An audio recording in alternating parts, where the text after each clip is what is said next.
Welcome to the Tech Egg. Don't get scrambled. Enjoy the video. Have 2 working keys and the new blank key available before starting. Confirm you have physical access to both working keys and the new key. Verify the vehicle battery is charged above 4 volts before programming. A low battery can cause failures or require dealer reset. Sit in the driver's seat and close all doors and windows.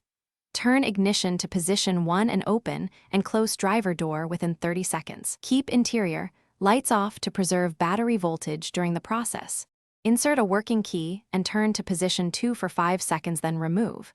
Wait 5 seconds and immediately insert the second working key and turn to position 2. Remove the second key within 5 seconds and then insert the new blank key within 10 seconds. Turn the new key to position 2 and hold for 5 seconds until lock cycle or horn chirps. If programming fails, repeat the cycle up to 3 times in sequence. If still unsuccessful, battery voltage or key compatibility may be the issue. If the vehicle rejects programming, use dealer services to add new keys quickly. Dealer programming can add keys and costs typically vary by dealer and region.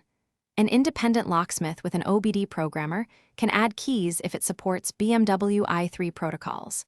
Confirm the OBD tool supports FRM and CAS modules before purchase. Replace or charge the battery if voltage is below 4 volts before OBD use. After programming, test remote lock, trunk, and push start. Thanks for watching. Consider subscribing if I helped unscramble your problems.